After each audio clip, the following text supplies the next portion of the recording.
Raven, another film was made called The Comedy of Terrors, also written by Richard Matheson, using your Raven cast. Jacques Turner directs it and not you. Why did you skip it? I was starting to get a little bit tired of the Poe films. I liked them, but I really felt I was repeating myself. That's why I went for humor in The Black Cat and The Raven. And now we were going to do humor again. And I thought AIP, the films were all commercially successful. And possibly one of the reasons for success of AIP was if something was successful, they tended to repeat it. And I just said, look, I just don't want to do this again. And Jacques Tourneur was a very good director, a veteran director. He was an older director, did Comedy of Terrors, and he did an excellent job. Mask of the Red Death was the first film, as you said, that you made in Britain. Was it a difficulty for you to adjust to the way things were done in England? There was a little bit of difficulty. The pictures had been very successful in England, and England had a subsidy plan so that the company that was distributing AIP pictures suggested we do one over there and take advantage of the English subsidy.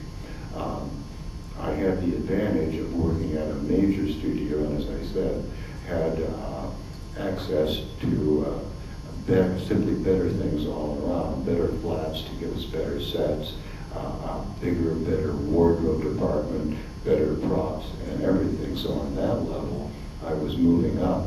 But the English crews were slower than the American crews, and that bothered me a little bit. I felt that they were taking a little bit too much time lighting, but it was simply the difference between a fairly rapid pace that I was working with in the United States, because I was working with a crew that I'd sort of put together. We all knew each other, and we could work very rapidly. It was partially I was working with a different crew, and partially they worked a little slower.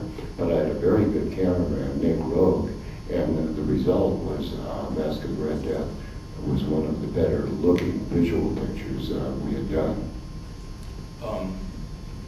As I understand it, Mask of the Red Death was actually one of the first films that you wanted to make in the Poe series, but you felt that it was a bit too similar to Ingmar Bergman's The Seventh Seal. So you were obviously exposed to foreign films. You were being influenced by them, and being careful of not looking too influenced by them. Yes, I was being influenced by it, but I was trying to make American films. And what happened, the House of Usher really set up AIP. It was the biggest closing film they ever had. Then they said, let's have another one, and I was perfectly willing to make one.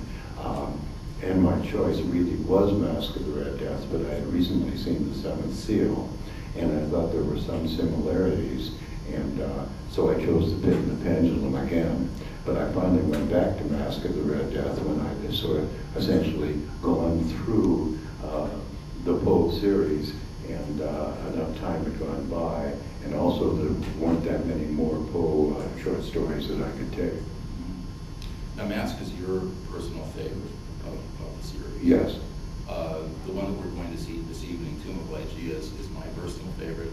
I think it has one of the greatest scripts in the genre, and I think it's probably one of the 10 greatest horror films of all time.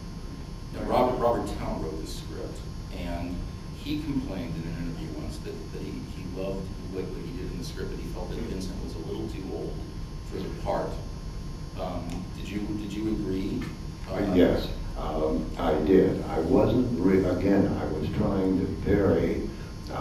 It was the last of the Poe films I made, and my number one concern was, how do I make this picture different? Because there is a certain similarity.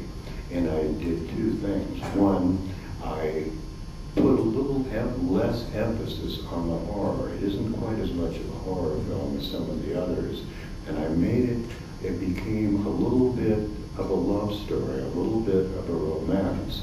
And I felt really that Vincent was a little bit old, and I was thinking maybe of going back to Ray Milland, who was a little younger and more of a traditional romantic leading man.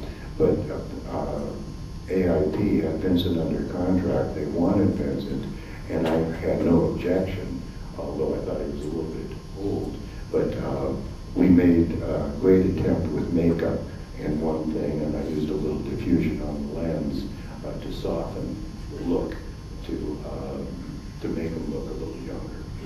Actually, I think it works because he does have a history. He does have a previous relationship that casts a dark shadow over his present one. So I think it works, and I think that Vincent is superb in the role.